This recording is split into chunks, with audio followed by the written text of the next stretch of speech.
2025. Let's see what sort of adventures that it has in store. And pace cars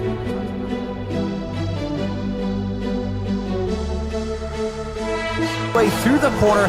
That wasn't the crest doing him dirty. There right off the beginning is something you probably want to monopolize on right away, honestly, in a rain race.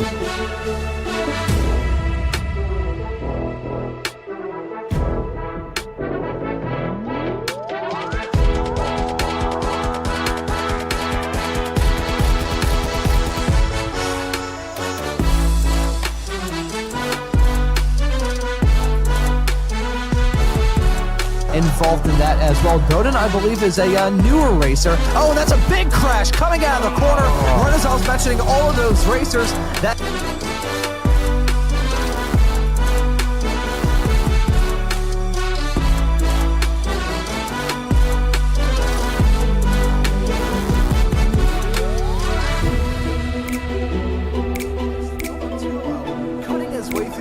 we saw him have that off-track moment not terribly long ago, and he has come back from a...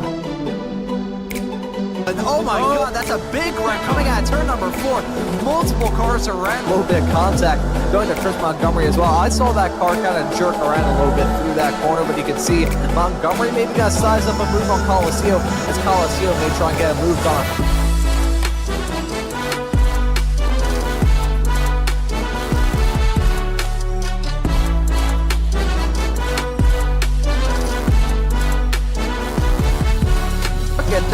That is 5-6 cars covered by just about nothing on this racetrack. Nearly 4 wide through the corner. Look at Colacio going in way deep into turn 5. He's got to lose out on that spot on Chris Montgomery and maybe Colacio. Too low contact being...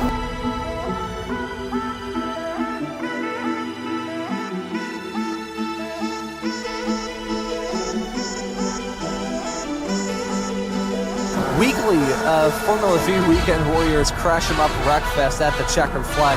May God have mercy on both Josh and I's graphics cards because the event does.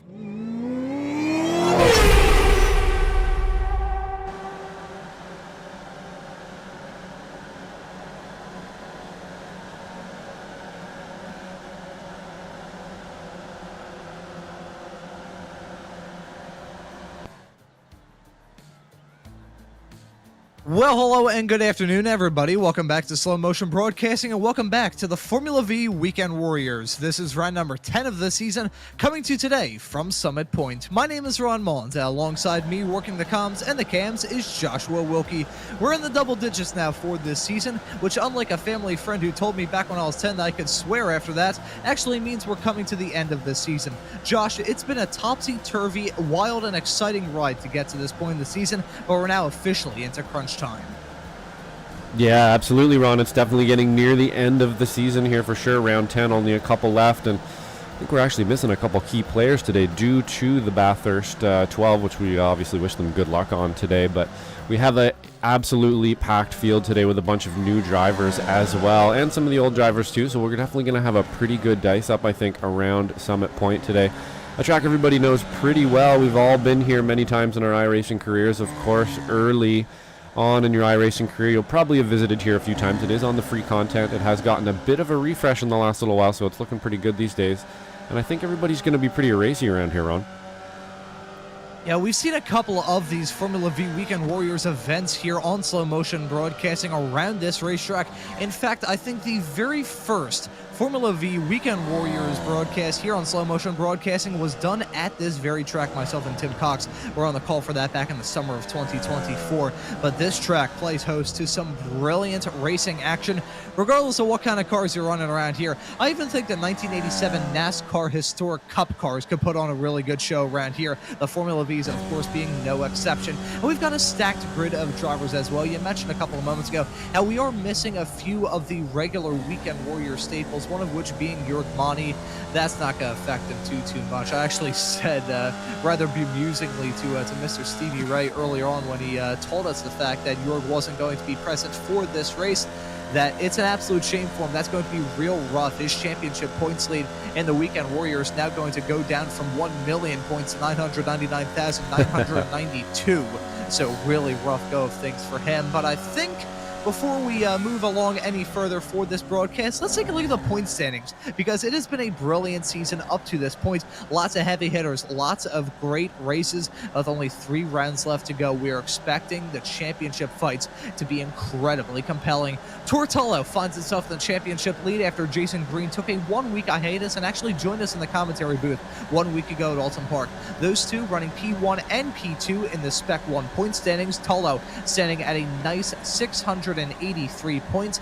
Jason Green only 23 back. You find Nate Coliseo slot in third, Suleiman Khan and Jesus Rodriguez rounding out your top 5 in the Spec 1 category. We'll give a quick mention to our S&B colleague, Mr. Guido Marzuki. You can catch on the production duties for tomorrow's Weekend Warriors shows. So that's how it's looking in Spec 1. We're going to move on to Spec 2 now, where it has been a real exciting season. But Michelle Lynn, in her Spec 2 return, who's actually the sponsor of today's broadcast, who I will mention in a couple of moments' time, she's been quick all throughout this season and finds herself in the championship lead in the Spec 2 category. Only has 1 Spec 2 win thus far this season, that coming at Sebring a couple of weeks ago, but still in the championship lead over Andrew Love in P2, Travis Rail running at your top 3 in the Spec 2 category. So that's how it looks over in Spec 2. We're going to take a quick little gander at the Masters points. Yurgmani, as I mentioned in a joking manner a couple of moments ago,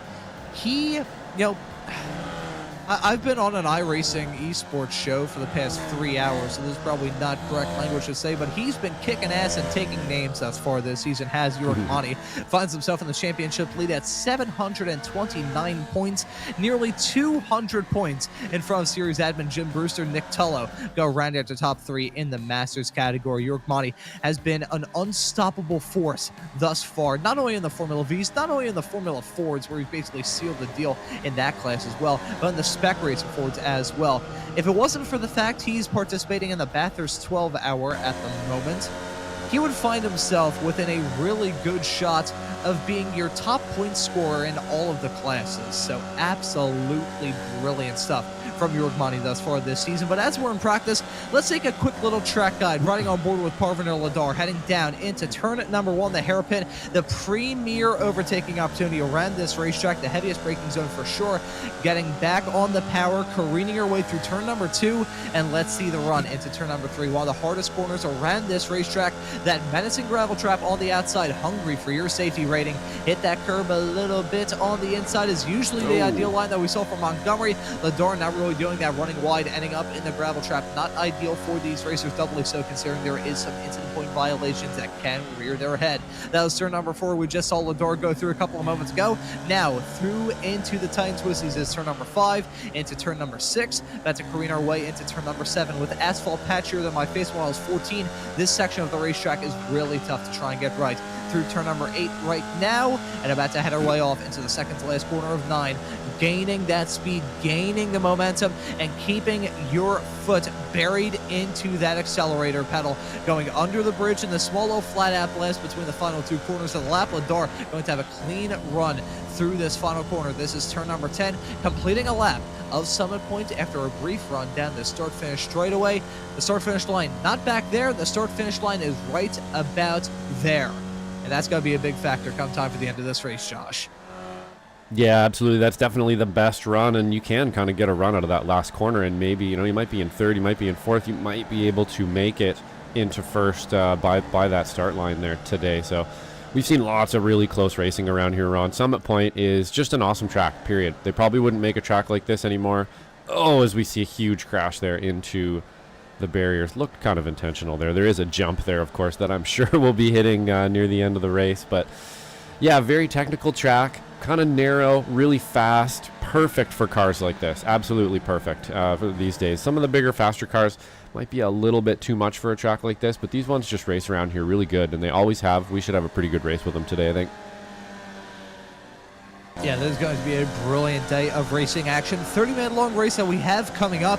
And you mentioned earlier on, Josh, talking about the drivers that we're going to be seeing in this series. Of course, you got the usual heavy hitters, Jason Grider, who are following right now. He's part of slow motion racing in the Bathurst 12 hour right now, so we wish all the slow motion racing teams the best of luck as they tackle that brilliant race. Affected by rain, at least in terms of the top split one that I was part of the broadcast on, about like 30 minutes before this broadcast started. I haven't had breakfast or lunch today. I am running out of gas. So if I sound like I'm speaking in tongues throughout this broadcast, it'll be business as usual. The checkered flag ads in this practice session. Yeah, bring me. I'll take. I'll even take Burger King at this rate. Of course, Slow Motion Broadcasting not sponsored anyway by Burger King. I doubt they would after I just trashed their restaurant a couple of moments ago. I'm gonna refrain from any more comments like that because that would be nice to get some good corporate sponsors here into SMB.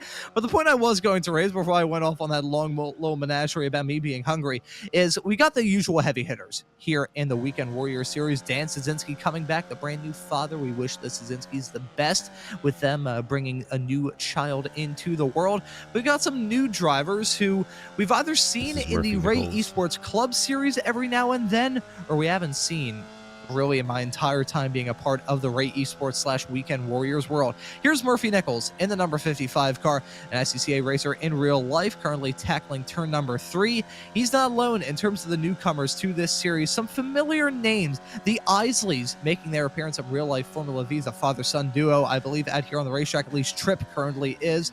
The Huffmans, Jameson and Justin, the father-son duo, they're out there on the racetrack as it stands currently. IMSA Michelin pilot driver and part of Ray Esports royalty, Mr. Morgan Burkhardt in the number 2 car, the number stealing bastard, is currently out there on the racetrack. That, actually that's mean. Morgan has made more of a living out of this racing stuff as a driver than I ever even had a hope and a prayer of doing. So he can take the possession of number 2. I'm just gonna hold on to my precious little microphone. There's Burkhardt hanging his way through turn number 3 right now. I'm gonna look through. There's some more drivers that we've got running in this race whose names are blanking out of my head. Kane Lasky, a driver who we usually see in the Formula Fords, running in the Formula V's here today. And I'm looking through because there are some other names. John Carlos Schooler in the number 21 car. He's making his appearance as well. The we'll call him the Rat Pack of Schooler, Nichols, Huffman, and Burkhardt. A lot of them young guys from the SCCA. I can't really call them young kids anymore, even though I think some of them are technically younger than me. But we got a lot of drivers who you see a lot of in some real life racing making their appearance here in the Weekend Warriors. And always nice to see that crossover between real life and in-sim participation. But Josh, and things up and rolling from this qualifying session, we may start to have some time set on the board. Yeah, it looks like they're out there kind of just piloting around right now, maybe warming some tires up, kind of getting acclimated a little bit.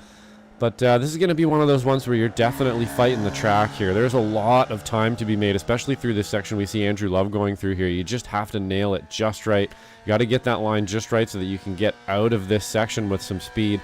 And then, of course, the last corner that he's heading into here as well. Very, very important to get a good pull out of it. And it's going to be really important, I bet, around the last lap as well, when I'm sure we're going to be coming in here with 4 or 5 cars deep. And they're going to be looking for a draft down this front straight here. And we'll see if maybe Andrew Love can't put in maybe our first time here. It looks like first lap, obviously, probably not going to be the fastest one. The cars get a little bit lighter, get a little bit warmer by the end of the qualifying session here. But I have a feeling we're going to be putting in some pretty fast times here. And it's going to be real close up near the front run. It is going to be vacuum sealed together at the front of this field, and we've seen that play out many times thus far in this season. Just looking through the calendar that we've had, it has been a brilliant season here for Season 1 of 2025 for the Formula Vee Weekend Warriors. Brands Hatch, Lime Rock, New Hampshire, Okayama, Thruxton, Donington Park, Sebring, Lebanon, and Alton Park. The 9 races that we've had thus far this season. New Hampshire and Alton Park playing host to the first ever rain races here in the history of the Formula Vee Weekend Warriors. And fingers crossed, come time for Season 2 of 2025, we'll have some more rain-related shenanigans for these drivers. And I missed out on an opportunity today. I'm going to be completely honest. I should have said earlier on that iRacing needs to add some rain support for the Spec Racer Ford. Josh, I think you may not get down with this idea based off the fact you're a Spec Racer Ford Weekend Warriors driver, and those races are usually enough of a shiitake mushroom show as is, that throwing rain into the picture would be, I'm not sure the best way I could describe it. It's like throwing 100 pounds of C4 into a nuclear reactor. That would be a rather odd thing to have happen. But Bad news. The main reason I bring this up is I want to see a multi-class race at some point for the Week 13 V runoffs here in the Weekend Warriors, with the Formula Vs, the Formula Fords, and the Spec Racer Fords all running on track at the same time in the rain at the Slinger Figure 8. I've been on the air for too long. I'm delirious. Yeah, we haven't done anything quite that silly yet at one of these, have we? We've done some kind of silly things at the Week 13, but we really haven't kind of just done something wacky like that quite yet. I'm all for it, to be honest. I think it could be pretty fun, or maybe even something with some jumps on it or something like that. Or I've always really liked the hill climb, but I'm not really sure how the logistics of that would work out for a broadcast. But something funny like that would be great. I'm definitely down as well for rain in the SRS. I really don't know how well that's going to go, considering most of those races you're couple feet off the person behind you for like 40 minutes the whole time, and in the rain it's just going to be nuts. The cars are so short wheelbased. Not really sure how that's going to go. That being said, they do have rain tires, I believe, so it could be pretty interesting, Ron. Yeah, that would be really cool to see a Spec Racer Ford car in the rain.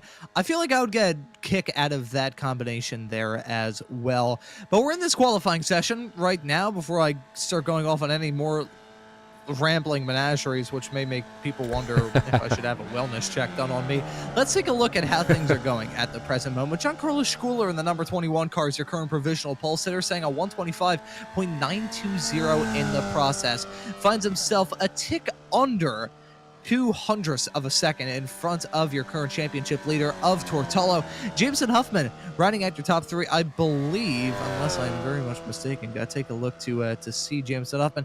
Technically speaking, he is a Spec 2 driver based off his I rating, but certainly showing Spec 1 speed with a Spec 1 number in that number 89 car.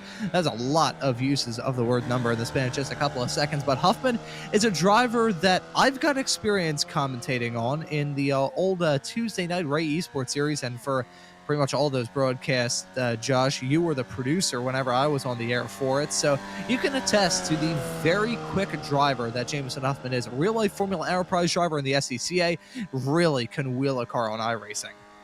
Yeah, absolutely. I believe, if I'm not mistaken there, we've seen him in a few different series and stuff too, and he's always driving well. So yeah, we've got a bunch of kind of honestly sort of jewels of the series here in this race that seem to be kind of showing up for FVs off and on and stuff as well, that have been, they've raced SRF, they've raced FF. Some of them have been with us through our, as we were just mentioning there, some of our special events, the RESCR stuff that we do with the Ray Esports Club racing. A few of these guys have done various races with us there as well. So pretty awesome field today, to be honest, Ron. We have a pretty big field. I believe we're about almost 40 cars deep here, and a bunch of drivers that have been following us through all kinds of the Ray Esports series here with us at Slow Motion Broadcasting. So pretty cool.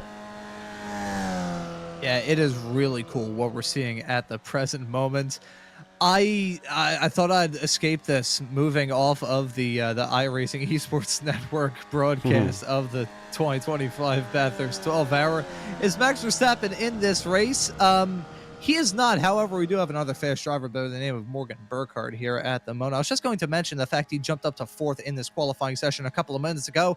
And he was another driver who we saw in the Ray Esports Club Series, was running the race at Homestead, Miami for, I think, one of the first or second races of that Group 3 season of that series that he can catch every single Wednesday here on Slow Motion Broadcasting. But did have a good run in the Formula V's, got struck by a falling anvil, which leads me fittingly into talking about Michelle today. So she's making this broadcast possible today, and right from the offset, we would like to thank Michelle for making this broadcast possible. One of the series admins here from the Formula Vee Weekend Warriors, your current Spec 2 championship leader.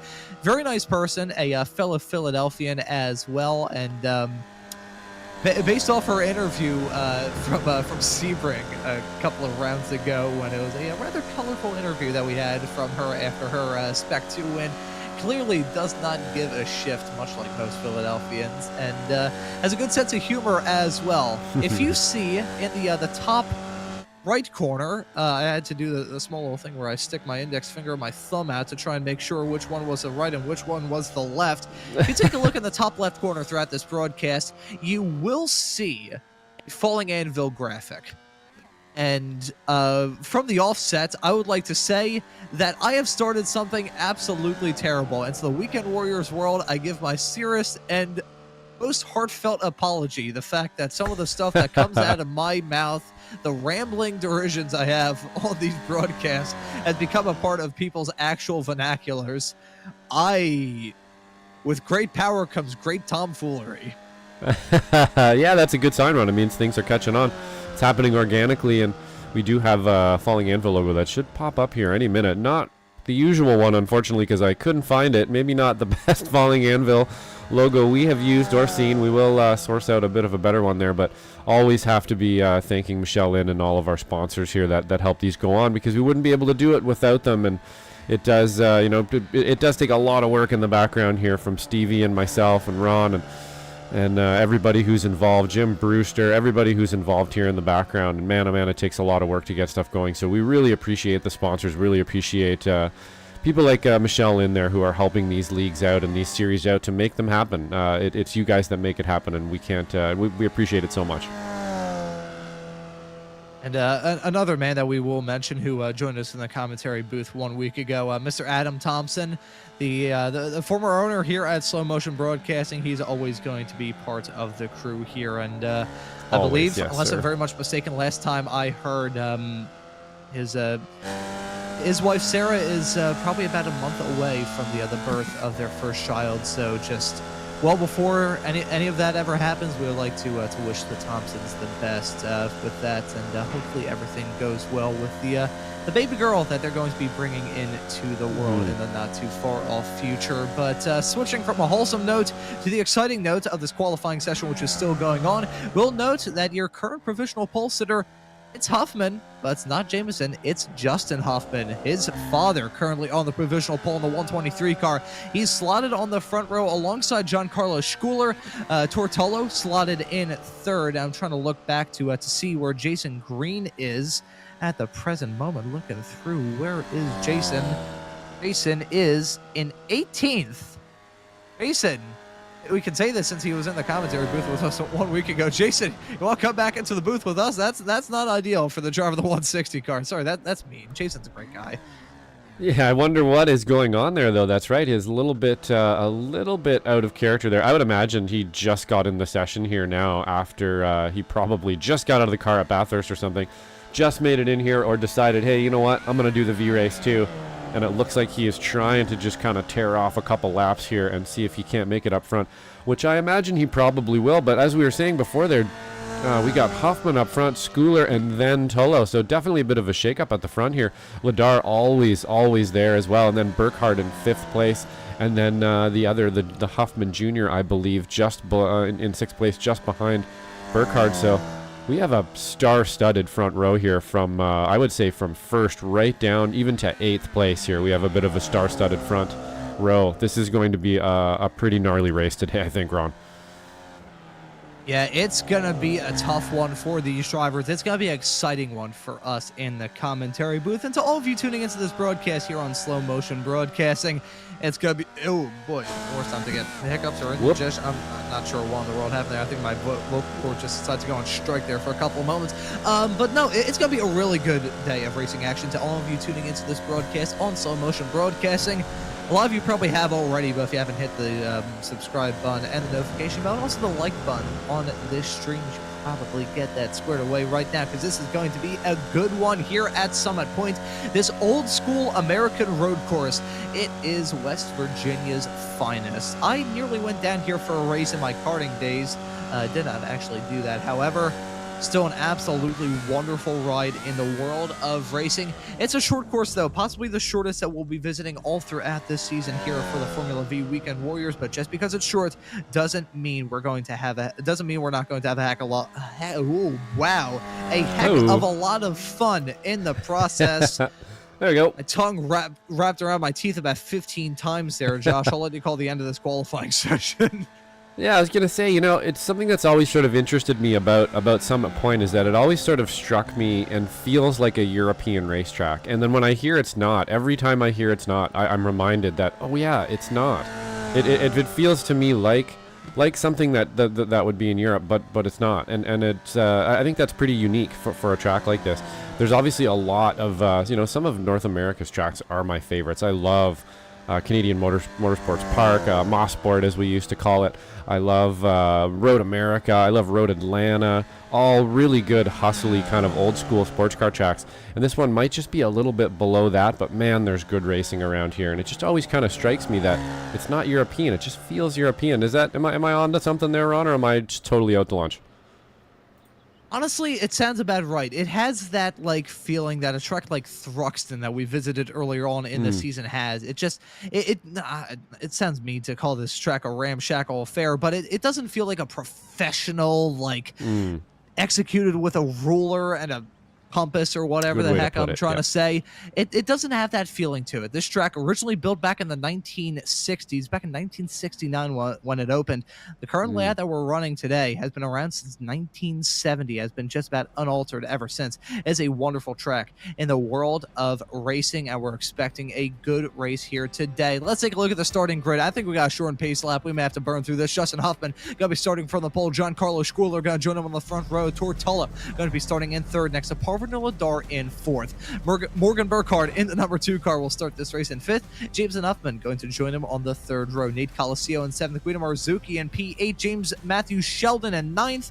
Andrew Love going to round at your top 10. Jesus Rodriguez will find himself in P11. Richie Cohan will start this race in 12th. Starting in 13th is going to be Jason Green. Starting in 14th is going to be Stevie Ray. Ethan Orr in 15th. Kane Lasky in 16th. Alan DeGassis in P17. Russell Telker in P18. Jim Brewster will start 19th next to Kurt Nunez. Rounding at your top 20, Suleiman Khan in 21st, Antonio Reese in 22nd, Michelle Lynn in 23rd, Chris Montgomery in 24th, Breathe In, Trip Isley in 25th, Halbrelio Garcia in 26th, and Szynski in 27th, Nick Tullo in 28th, Scott Brailer in 29th, Michael Lattarulo in 30th, Andrew Brailer in 31st, Jason Greider in 32nd, Murphy Nichols in 33rd, Brian Hansen in 34th, holy cow, Travis Rail in 35th, Gary Kittle starting this race in P36. Rounding out your grid, we got through it. I don't know how I did that. Sir. I could try that a million times, and I don't think I'd be able to do it. But ready to get things up and rolling for the 10th race of this season.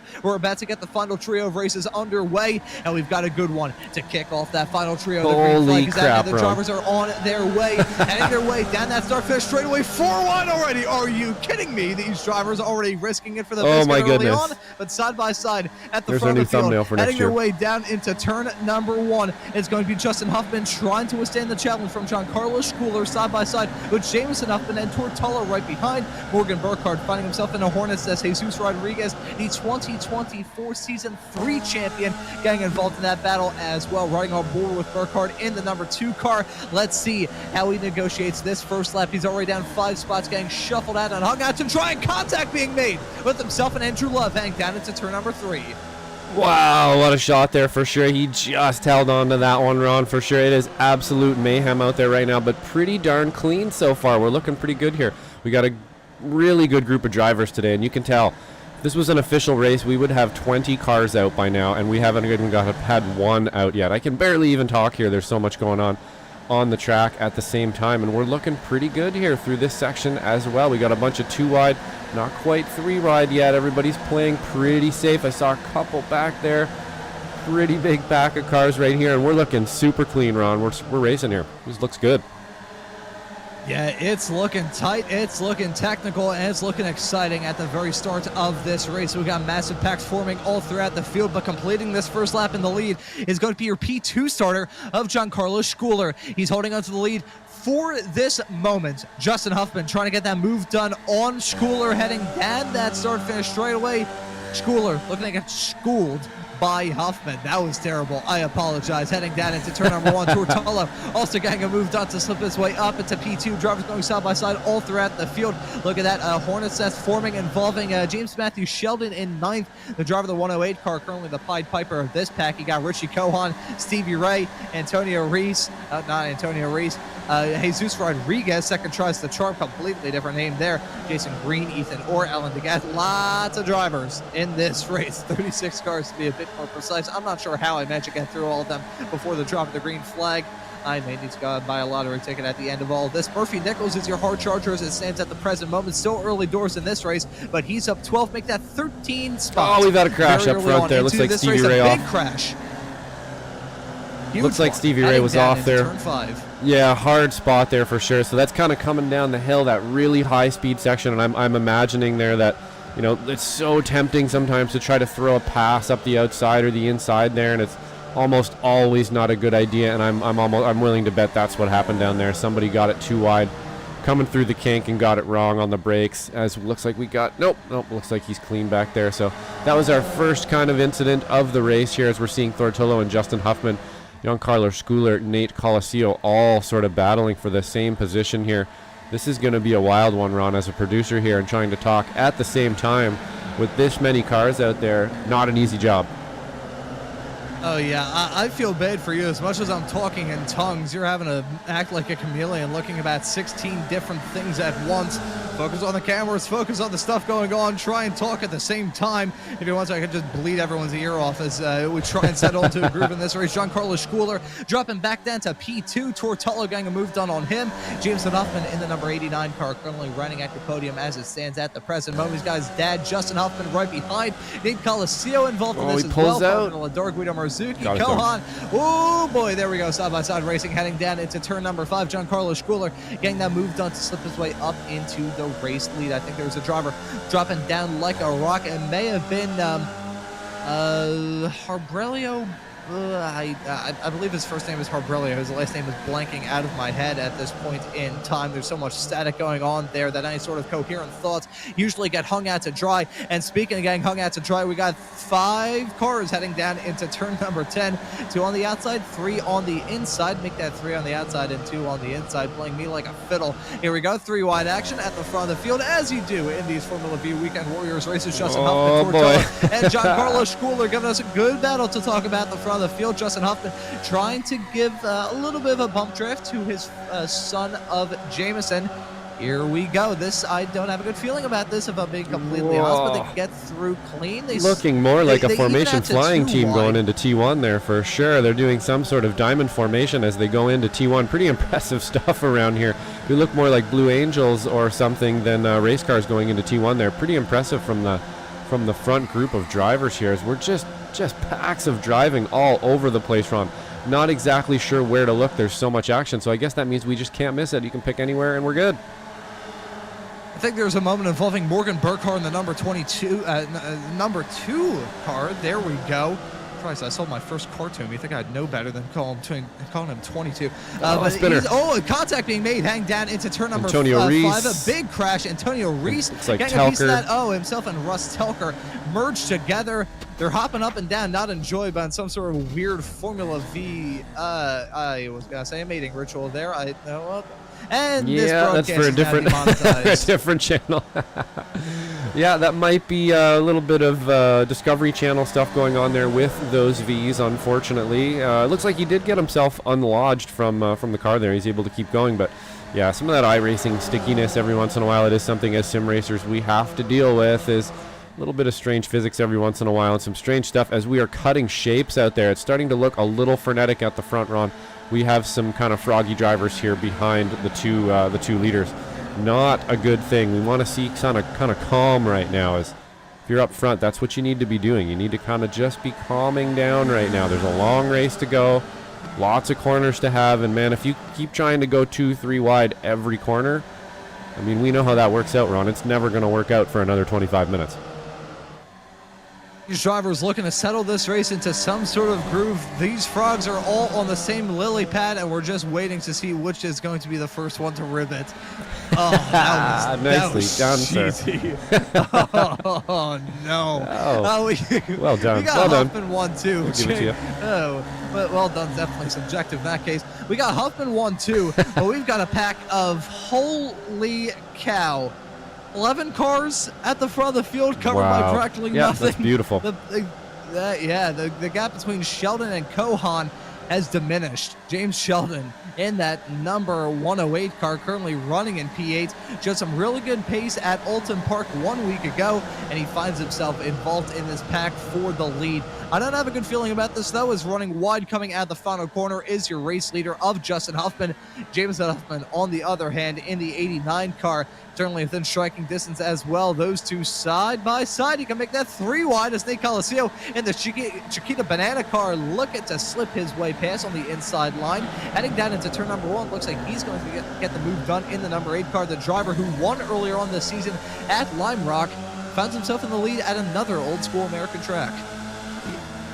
Yeah, this is just wild here up at the front, and it looks like we're actually catching some lap traffic here, which is going to make things real difficult for that lap traffic guy. I always picture it just like a bunch of big dogs coming, and the tiny little dog up there, and he's just like, oh no, they're coming.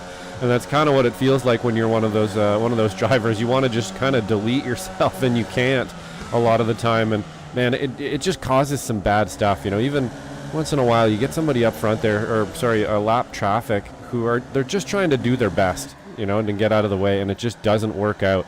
So we'll see how this happens here, because man, oh man, we have a pack of cars chasing that car down right now. Yeah, it is just a giant hornet's nest that we got forming at the front of this field. As it stands currently, all the drivers inside the top 10, not just some of them, all of them, are separated by 1.7 seconds. Only in the Formula Vee weekend warriors, man. Only in the Formula V's as we see this snake of cars going on to that start-finish straightaway. Let's take a look at Giancarlo Schooler. Maybe got to try and get a move done. Here we go. 3 wide. Oh, nope, make that don't 4 do wide. it. These drivers risking it for the biscuit. Don't. Yeah, my thoughts exactly. Don't do it. You still got a while left to go in this race. Don't risk it for the biscuit or risk it for the Triscuit if you're feeling the low-calorie option. So early on in this race, we haven't even hit the 10-minute mark, and we've already seen drivers go 4 wide and nearly send each other off into low Earth orbit, as I think James Matthew Sheldon or someone just got sucked up into a UFO, hit 88 miles an hour coming out of turn number 2, and now find themselves back in the Neolithic period. So we're going to try to catch up on a couple replays here. I believe this is the incident going down the hill that we missed there. We saw some cars off. CV Ray was involved. Let's see if we can't. So through the kink, we're clean. We're clean through the kink. And it looks like maybe just a loss of grip there, perhaps, or maybe the touch of the inside. Oh! Unfortunately, it ended up just absolutely hucking another car off. I'm not sure who that was, Ron. Did you catch who that was? Who just got flung off the road there? I'm not sure who that was. They got flung like a booger. At first, I thought it was Marzuki. I think it may have possibly been Jesus Rodriguez. Yeah, that or Lasky. I know Lasky has some cars that look like that in the Let's have a peek here. I'm getting this all confused now. And let's see. Okay, now that was Rodriguez. Yeah, you're right. He got jumped up into low Earth orbit. Look at Jason Green getting involved in all that as well. Oh boy, here we go. We got. Oh my God, that's 3 by 2 heading down that starfish straightaway into turn number 1. Wow. These drivers absolutely love to spike my blood pressure. Yeah, absolutely crazy up front here, Ron, for sure. That was wild. We're looking at literally a wall of cars going into T1, and they're able to sort it out here. We got a lot of really good drivers up front here that are just kind of jockeying for position and really giving each other the room that they need to make passes happen, and that's kind of what you need up front. You have to have a good passing partner as well. You can't just pass people willy-nilly. A person kind of has to let you by sometimes in these situations as well. You have to think better of it, basically, and let your opponent by so that you can live to fight another day. And the last thing you want to see, Ron, in a pack like this is a purple car blinking in and out in front of you. Not a good thing to see when you have 4 cars wide and you're trying to be millimeter close and there's a car blinking in front of you. That is the worst. Honestly, sometimes when that happens, you sort of just go, okay, well, whatever's going to happen happens now. I am so happy the fact that my mic was muted as James Matthew Sheldon popped back into existence heading through the tight twisty section, because the noise that escaped my gullet when that happened was disturbing. Even more disturbing than some of the stuff I say on the air as is. Looking at these drivers, though, not letting up with this race. Holy cow. They got the lap traffic of Russ Delker to deal with in the not too far off future. They're 3 wide, though, heading down into turn number 1. Will these drivers give each other a rest? I'll bet $500 Monopoly currency that they're still going to be battling up until someone ends up striking the moon. I will mention, though, as we see this pack of cars heading down into turn number 3, I've been covering this series now ever since it started here at Slow Motion Broadcasting back in the summer of 2024. The novelty's never going to wear off of seeing this massive hornet's nest of race cars careening their way down into turn number 5. But I want to raise a quick point as we still got, it's now I could say the top 14 cars separated by 3.5 seconds. Jason Green running in 15th. He's not too crap out of luck as a result of all this. There he is in the back of shot, heading his way through turn number 7 and 8 right now. If these drivers at the front of the field continue on this battling and blow apart, like I kind of expect them to do, if I'm being completely honest, great drivers, there's only so many times that you can hammer a nail into a pack of plastic explosives before something goes off. So I wouldn't rule out Jason Green ending up coming out of this race smelling like a bed of roses. Oh, and there we see that's how, unfortunately, Michelle Lynn ended up off the road there and lost a few positions just a little bit to made some contact there.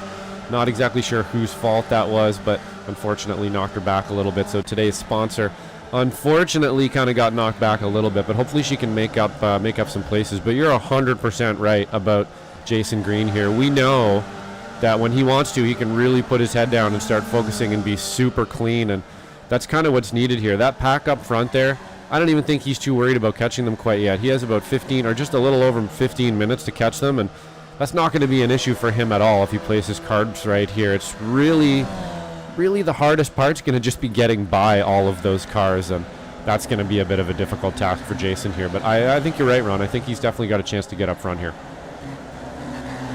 Oh, and here we go, side by side yet again. Ethan Orr running that Christmas livery still. Reminds me of last year when I had my Christmas tree up all the way throughout the entirety of 2024.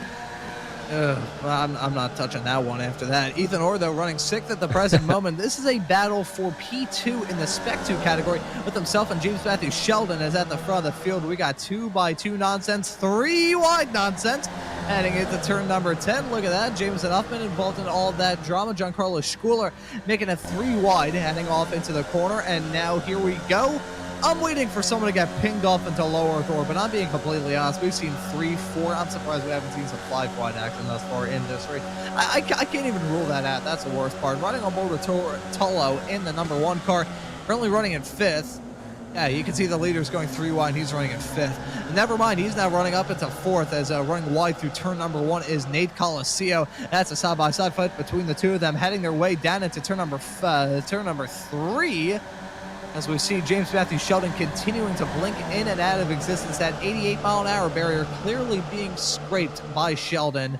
Going back from the Neolithic period, driving into the foot of a dinosaur, and then blinking back now into iracing and driving his way off into turn 5. I like that. I like the inner monologue there, the little story that goes along with that.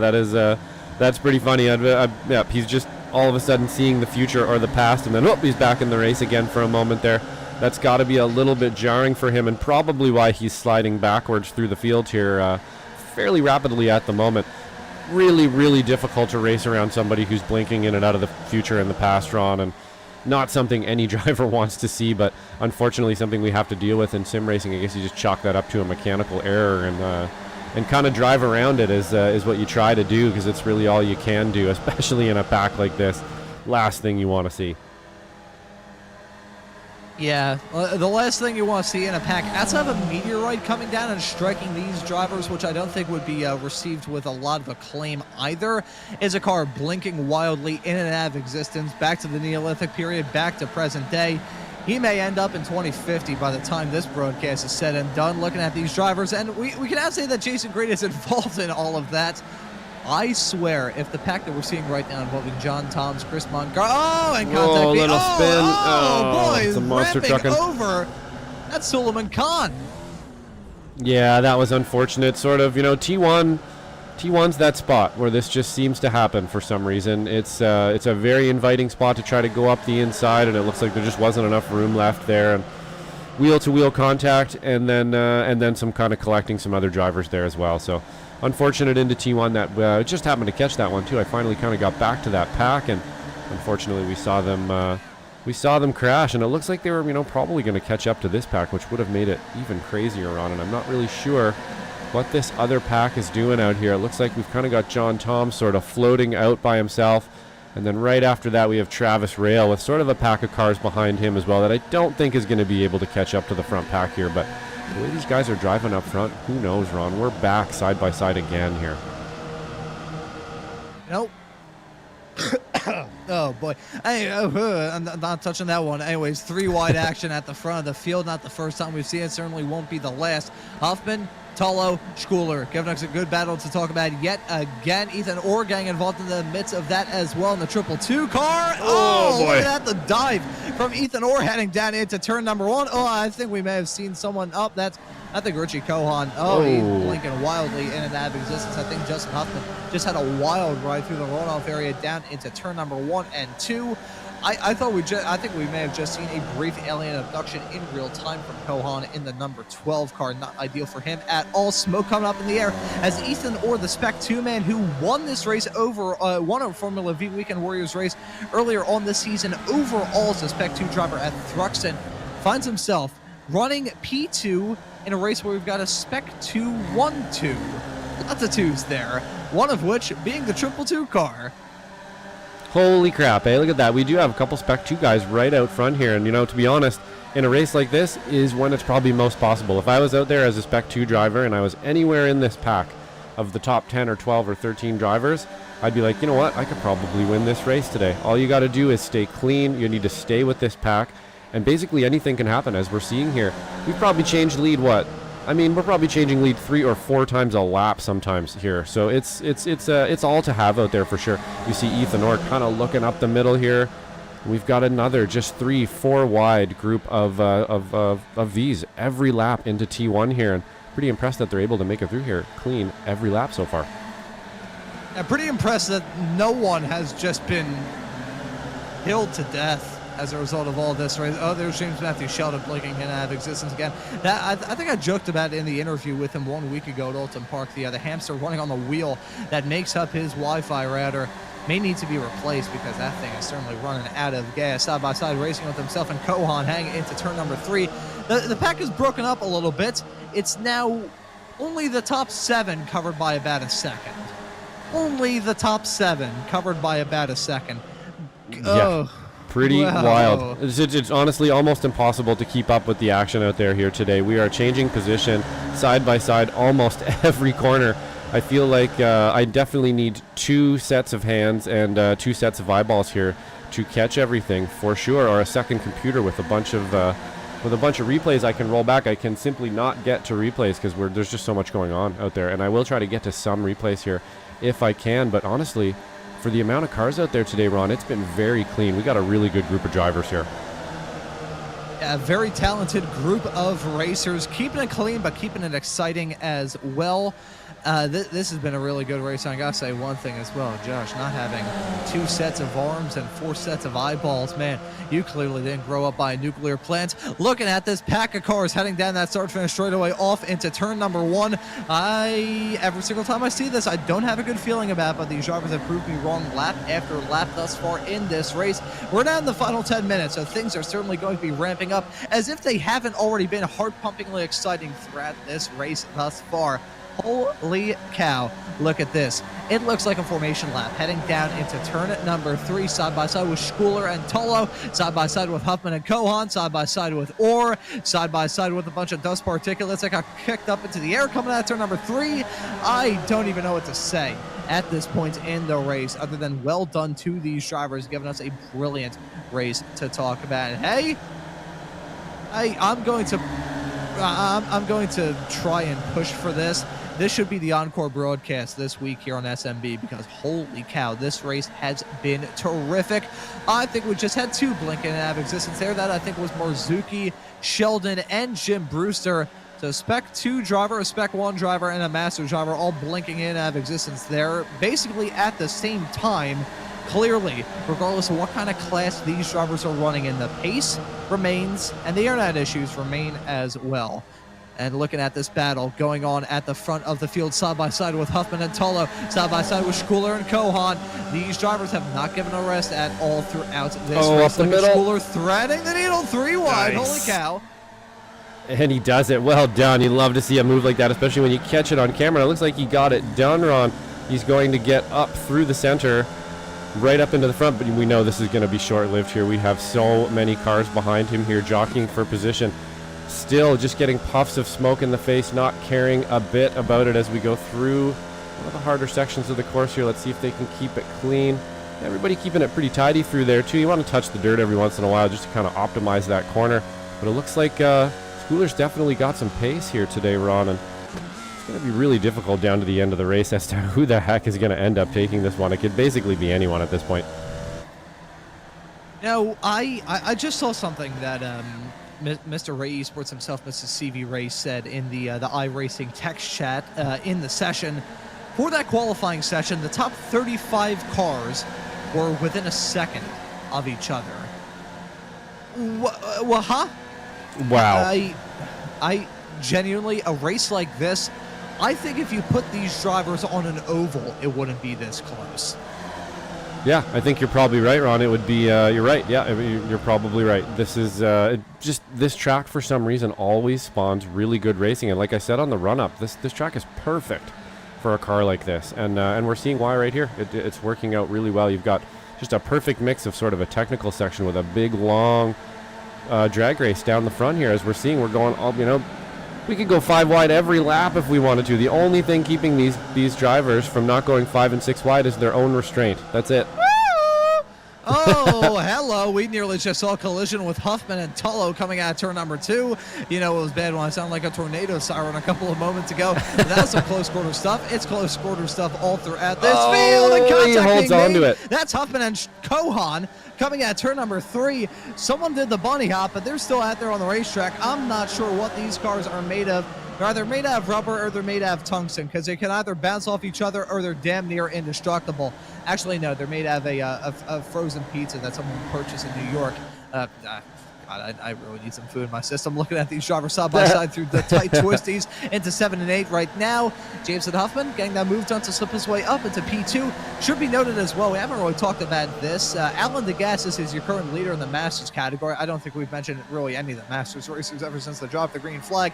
Feel bad, the Masters class, usually exciting to talk about. I mean, Jesus Christ, look at what we've got on screen right now. You can't really blame us for not talking about that. There's also some skin in the game with this battle as well, on account of the fact that you've got the top 4 in the Spec 2 category all involved in this. You got Jameson Huffman running in P2. You got Ethan Orr in 5th. James Matthew Sheldon in 6th. Actually, correction, James Matthew Sheldon and his Wi-Fi hamster in 6th. And Andrew Love currently riding at the top 8, dropping down to 9th. Right as I say that, playing me like a fiddle. Oh, side by side with Marzuki and Sheldon. Nearly ends in tears.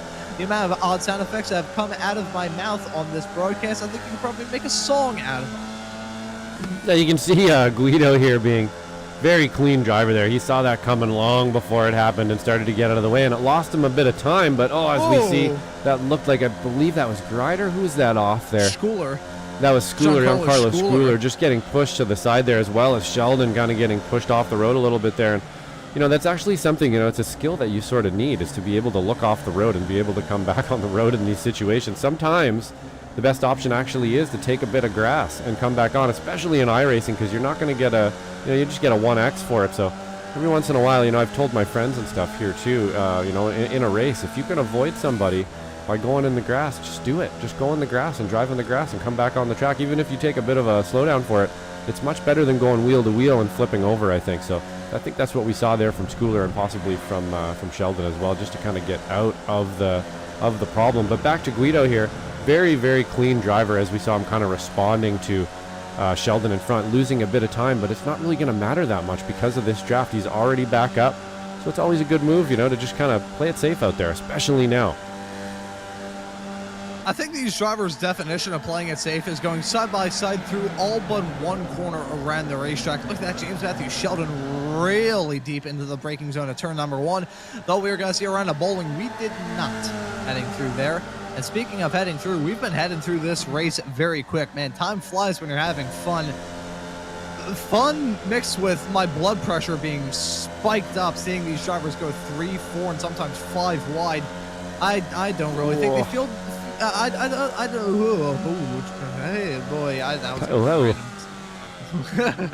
Hopefully the red shell here not foreshadowing what he is about to do to Giancarlo. No problem at all. I'm getting better at this, Ron. I can see when these things are happening.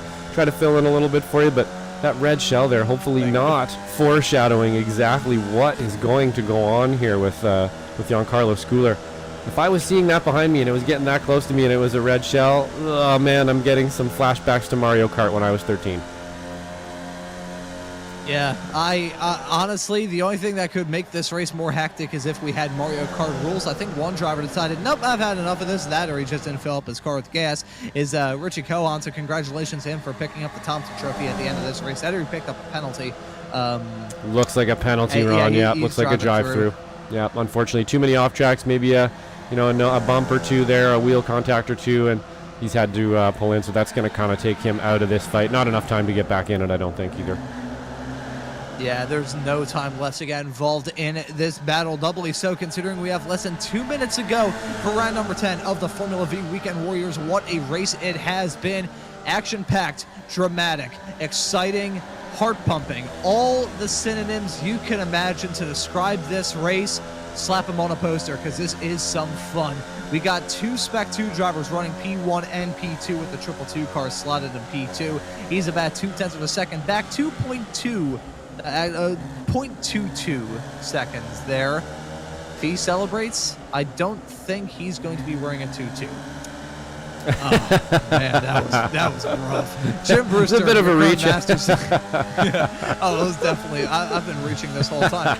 Jim Brewster running in 6th as it stands at the present moment in the 933 car. The series admin looking to grab one. Not his first win this season. Actually kicked the season off with a checkered flag. The first time which we've had a Masters class here from the Formula Vee Weekend Warriors has been this season. Jim Brewster been very fast. He's a series admin for crying out loud, but York Monty has been the force to be reckoned with all throughout this season. As we take a look at some side-by-side racing involving Jason Green and James Matthew Sheldon, we'll note in terms of the 2 heavy hitters in the championship battle, Jason Green finds himself in 10th. Tortolo currently locked down in 4th. I say locked down, the white flag's in the air, one more lap of racing action. He can start this final lap in 4th, and he can end this final lap either in 1st or in 40th, which is really saying something because we only had 36 cars start this race. Looking now, this is going to be some close quarter stuff. Ethan Orr and Giancarlo Schooler heading into turn number 3, side by side with Tolo and Huffman as well. Look at that, Huffman dipping a wheel off into the dirt, the smoke screen effect that the drivers are trying to use. Look at this, here we go. Ethan Orr running in the lead. You got Huffman alongside, side by side, heading into the braking zone of turn number 5 for the last time in this race. Giancarlo Schooler, Tortolo, Guido Marzucchi involved in all this as well. Marzucchi squeaked away with a P2 finish as his first ever Spec 2 win a couple of weeks ago at Thruxton. He may find himself in the catbird seat if these drivers come to blows. Ethan Orr, Justin Huffman side by side into turn number 9 for the last time in this race. Though the final corner, turn number 10, going to be important. That run up to the line feels like forever with a race here at Summit Point. Here we go. Oh, Schooler trying to get in there. Schooler trying to split the difference, go 3 wide. Oh, turn shoulders. Number 10, Ethan Orr running wide. That's going to take him out of it. More drivers running wide. 4 wide, coming right to the line. It's a photo finish, and who's going to win it? It's going to be Tortolo. Tortolo gets it at the line. Oh my God, Ron, that was a really good one. I thought for sure. Wow, I can't. That Schooler tried to squeeze up the inside there, almost had it, and then I don't even know where everybody else finished. It's just basically a wall of cars. We're gonna have to sort it out afterwards here, but oh my goodness, Ron, that was a gnarly one. I'm not exactly sure where to look or when to look or what it is. We're missing people crossing the line back here. There's just so many drivers out there, and that was a wild last lap there. Well, almost Schooler almost made it up the middle, and if he would have made it up the middle there, that would have been a very, very different and very different finish. Whew, holy cow, that is... I don't think I've ever screamed that loudly in my entire time doing broadcasting. I'm just going to do the last lap here over again. Well. Yeah, we're going to take a look at the whole final lap of this race because holy cow. I think I called a shot at the end of that. I'm going to be completely honest. I think I may have called that. I said on that final lap, Tortolo We were riding on board with him heading down into turn number 1. I was like, he could either end this race in first or 40th. Sure did, yeah.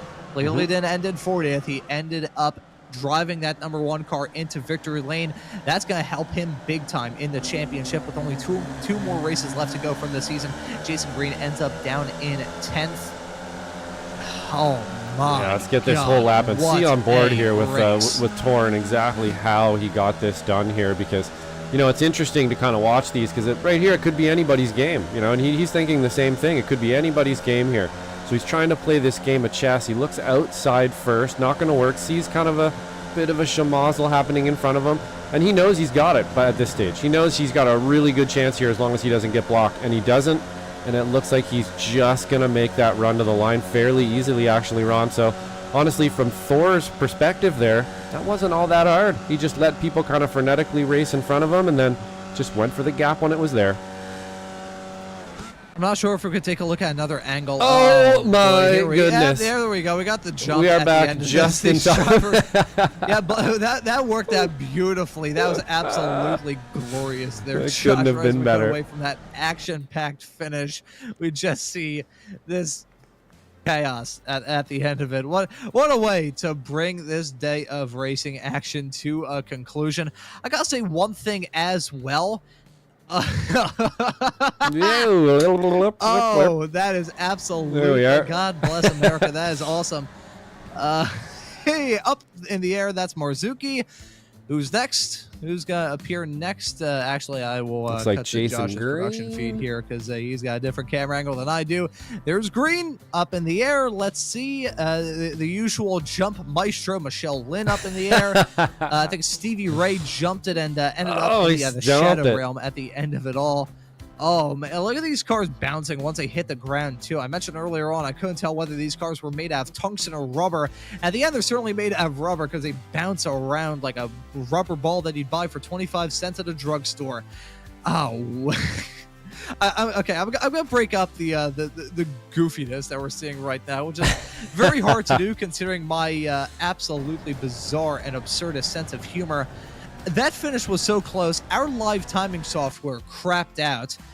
According to our live timing software, the top 4 at the end of this race are Tortello, Jamison Huffman, Giancarlo Schuler, and Ethan Orr.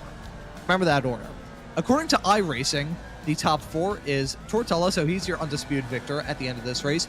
Giancarlo Schuler is classed in P2, Ethan Orr in 3rd, and Jamison Huffman slotted in 4th.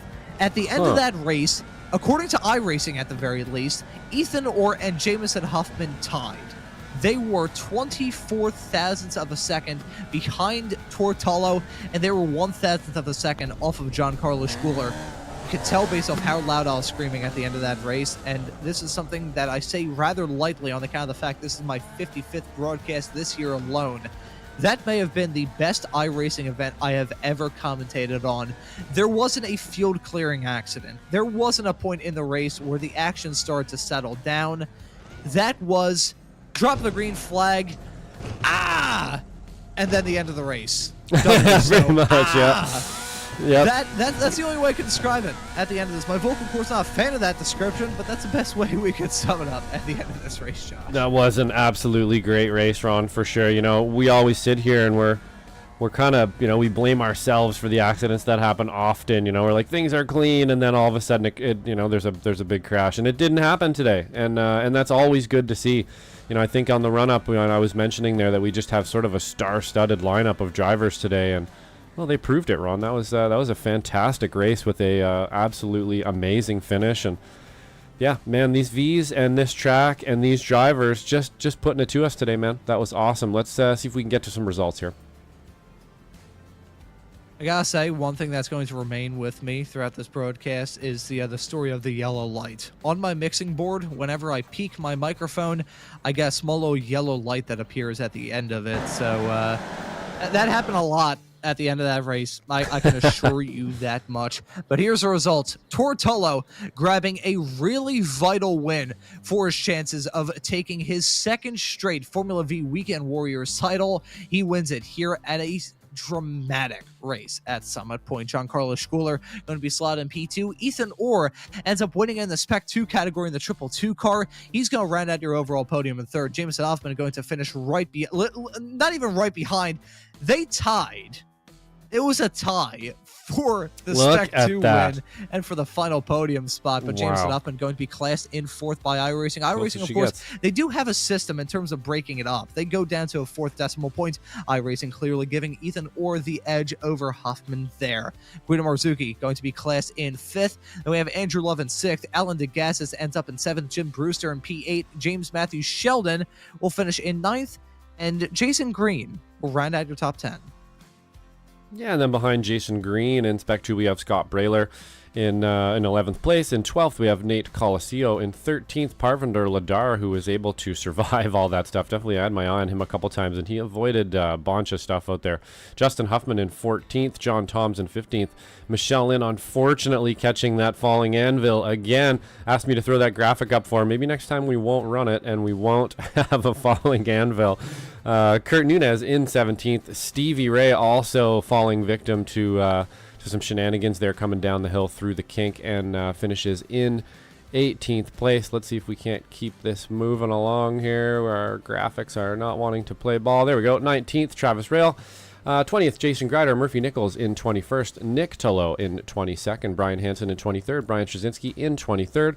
Abrilo Garcia in 25th place. In 26th, we have Wayne Buttermore. In 27th, Antonio Reese, a little bit out of place today. Definitely falling anvils for him, I believe, as well. Jeffrey back in 28th. Jesus Rodriguez, as we saw, getting absolutely launched off the road there on about the third or fourth lap. Also falling anvil today with Russell Telker. Also with the falling anvils. Michael Laturo in 31st. 32nd, Richie Kohan. 33rd, Suleiman Khan. 34th, Kane Lasky, way out of position, 4 laps down in 34th place. Definitely falling anvils there. Chris Montgomery and Andrew Baylor rounding out the bottom of the field there with plus 19 laps. It looks like he probably just didn't take the start today. So those are your results at the end of this Formula Vee Weekend Warriors race here at Summit Point. An instant classic. There can be no doubt about it. Absolutely. We got a lot of drivers waiting in the interview waiting area. I don't think we're going to have time to chat with a whole lot of them. I'm looking through. I'm curious who we want to have a chat with, because Tortello not up there in the interview waiting area. However, some of the drivers that he battled with were...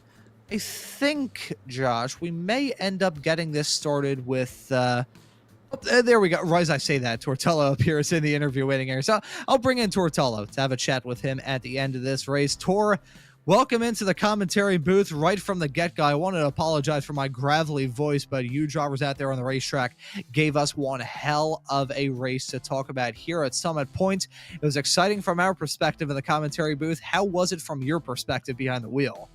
Man, I gotta say, I'm kind of out of breath. It was just a big fist fight for the entire race. I thought at some points we could work together, but absolutely not. Just an absolute brawl. But it was great to be able to race with a lot of guys that I really respect, like young Carlo, the Huffmans, Morgan. It was great to be able to finally get in like a race with them after quite some time. It was pretty cool to see all you drivers out there on the racetrack. Usually a broadcaster would be like, oh yeah, seeing you young guys out on the track. Y'all are basically my age, because I'm 20. So it's like seeing people my own age out there on track and giving us one hell of a battle to talk about here in the commentary booth. First time we've gotten a chance to battle with some of them, at least for a little bit, and doing so around a racetrack like this. I don't know what it is, but Summit Point just puts on instant classic after instant classic, and what feels like every single time we come here. Yeah, it's just not good for my heart, honestly. We had a lot of 0x's, a lot of like flying gravel, a lot of falling anvils, but yeah, at the end it was just I didn't really even expect to win there. I just got a really lucky and got a well-timed little move down the inside, and yeah, it was a great bit of fun. And from our perspective of the commentary booth, I can relate to the heart troubles. And also one more point, I swear the Falling Anvil has just become like prerequisite Weekend Warriors lore at this point in time. I'm not entirely sure how to feel about that, but Tor, really good race for you, and also going to help you out a whole lot in that championship fight coming into the final 2 races. Gonna be rocking up to Cadwell Park in 1 week's time. Kind of a multifaceted question here. Since you are a Formula V driver in the UK, I'm going to ask you if that's a track you've driven at in real life and what your thoughts are heading into the next race of this Formula V Weekend Warrior season. Yeah, Cadwell is a track that I've driven in real life, and it's a lot of good memories there, and it's a track I absolutely adore. And I'm just, I don't know, I'm just looking at the big picture, but I'm just hoping to finish in front of Jason and hopefully clinch the 3rd title. And that'd be pretty awesome, your 2nd in a row, which would be pretty dang cool as well. But Tor, thank you so much for joining us in the commentary booth, and thank you as well for giving us a really good battle. But I'll give you the floor to give any thanks or shouts out that you would like before we let you go. Just want to say thank you to Brabham Motorsport, and just a big thank you to SMB and to all the other drivers in that pack today for just keeping it clean and not taking me out. Alrighty, man. Hey, they didn't take you out. Instead, I think they took my vocal cords out, which is not ideal considering I've got the 2 Weekend Warriors broadcasts to do tomorrow. But nevertheless, Tor, thank you so much for joining us in the commentary booth, and congratulations on a win here at Summit Point. Thank you so much for having me. And that right there was Tor Tullo, your race winner here at Summit Point. And Josh, would you like to have a chat with our Spec 2 winner of Ethan Orr? Yeah, let's do it.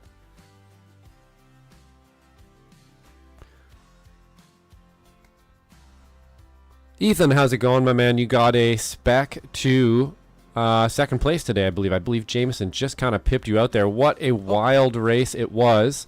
Or is Jameson in S1 or S2, or did we get that wrong?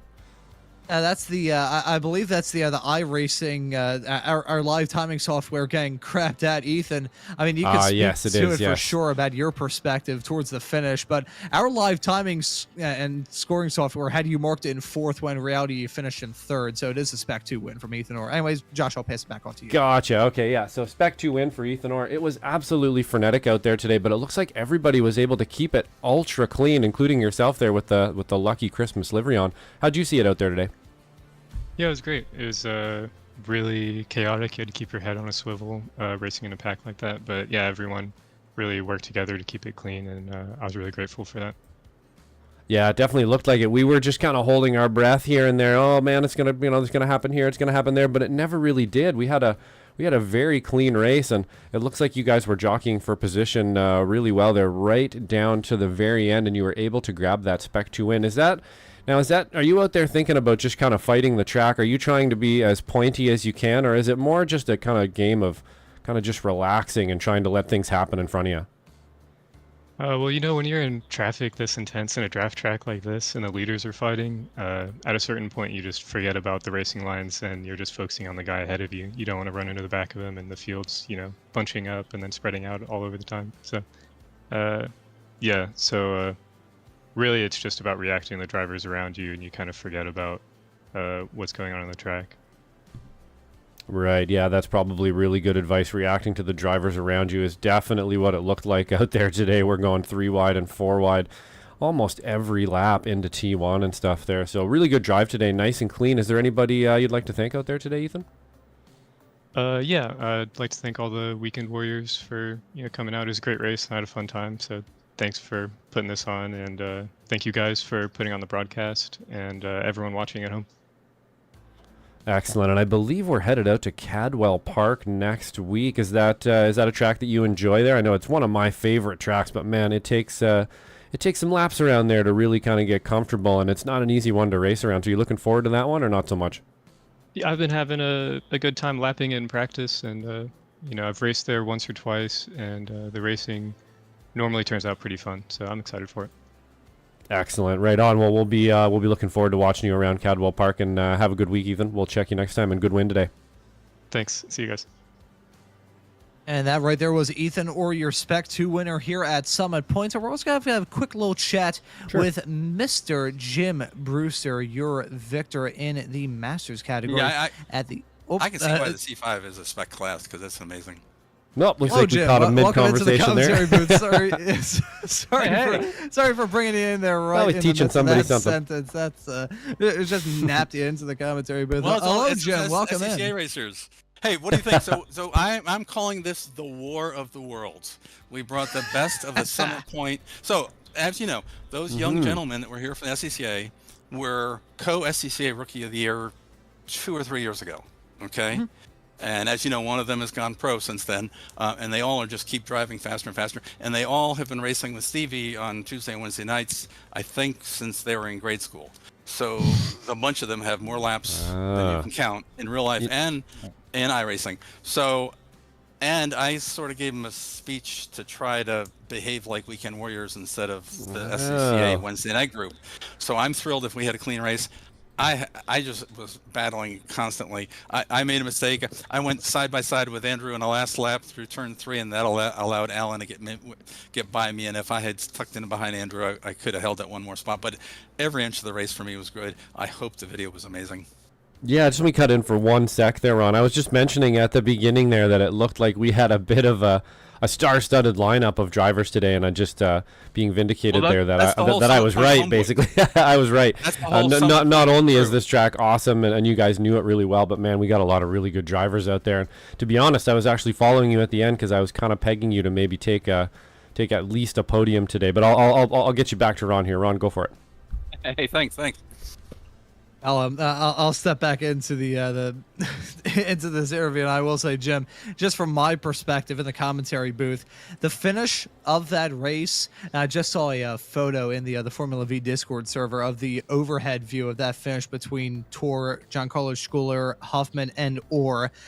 That was just pure unbridled madness. That was possibly the loudest I've ever screamed in my entire time doing iRacing broadcasting. I feel like it may be a little bit biased since you are the series admin, but this series just simply does not ever disappoint. So I started this conversation with the War of the Worlds. So what's the score if Thor won?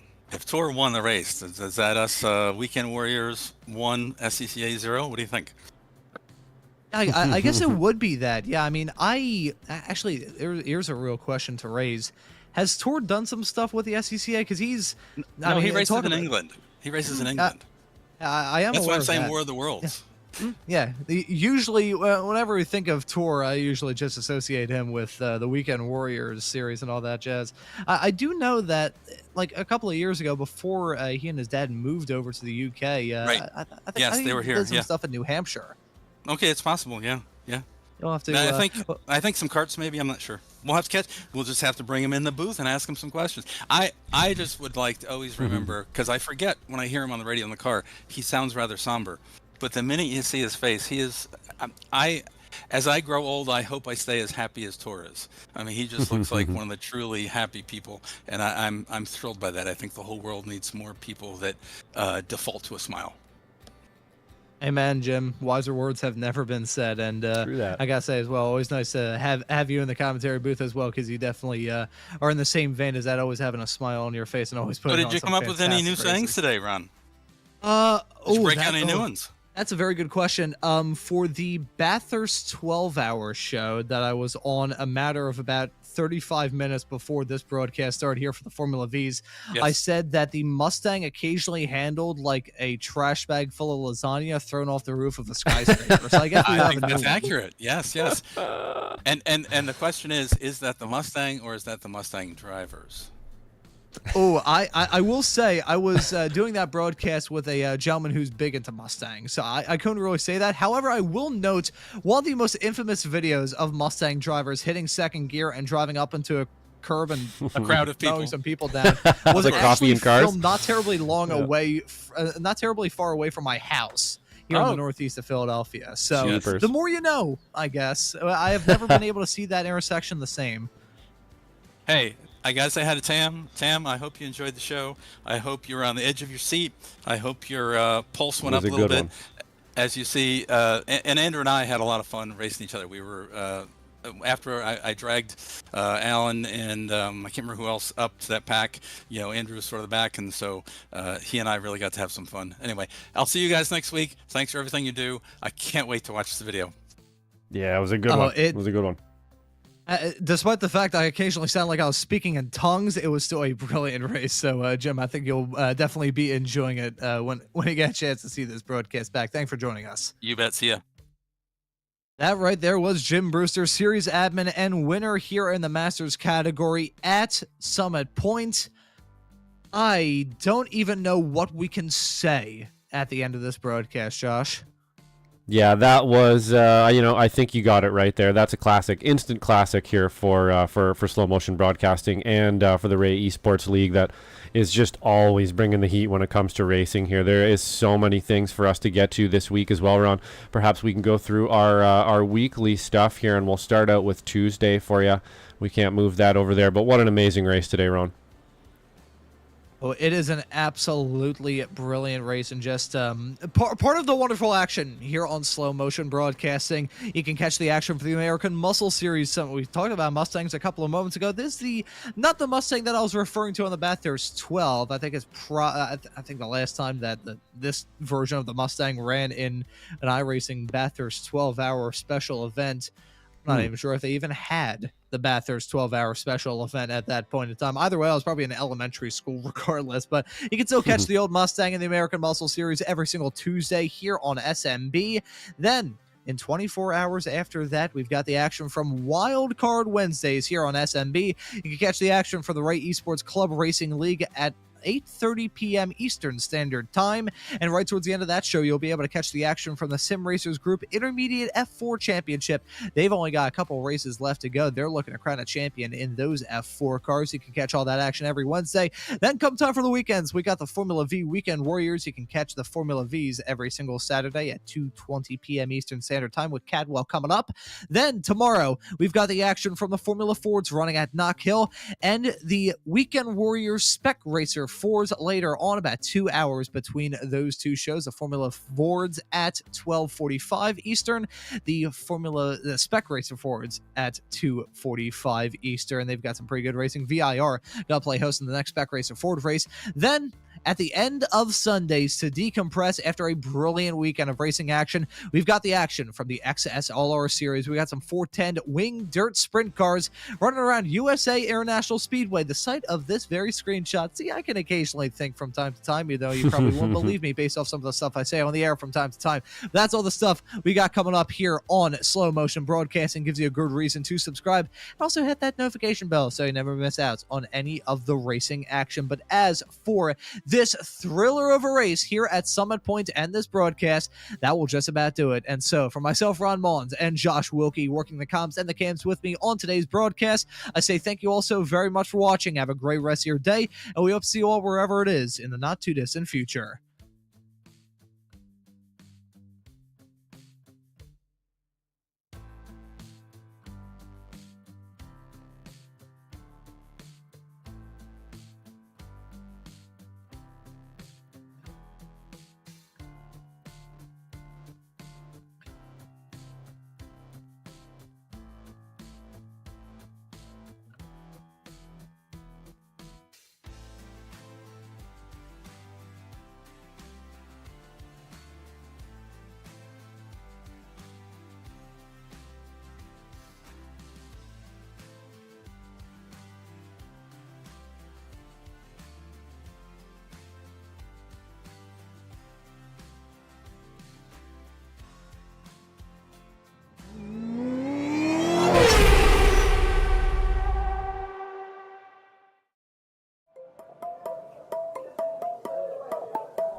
2025. Let's see what sort of adventures that it has in store. And pace cars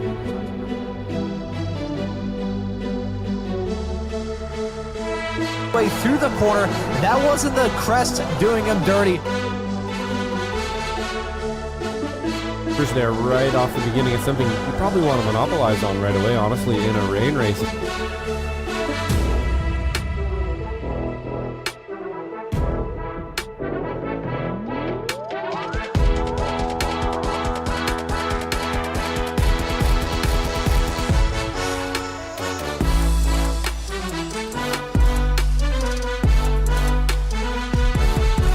Involved in that as well. Godin, I believe, is a newer racer. Oh, that's a big crash coming out of the corner. Right as I was mentioning all of those racers, that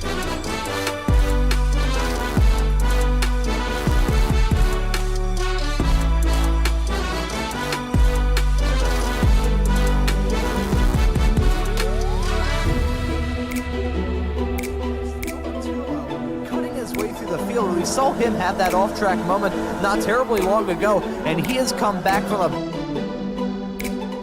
Oh my God, that's a big wreck coming out of turn number 4.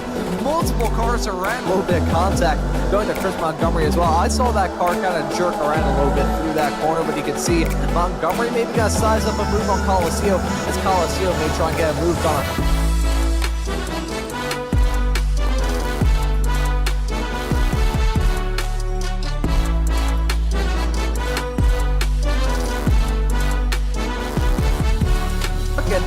That is 5-6 cars covered by just about nothing on this racetrack. Nearly 4 wide through the corner. Look at Coliseo going way deep into turn 5. He's going to lose out on that spot on Chris Montgomery and Coliseo. Too low contact being...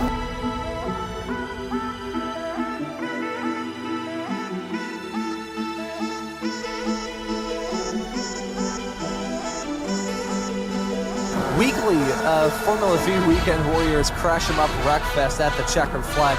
May God have mercy on both Josh and I's graphics cards because the event does.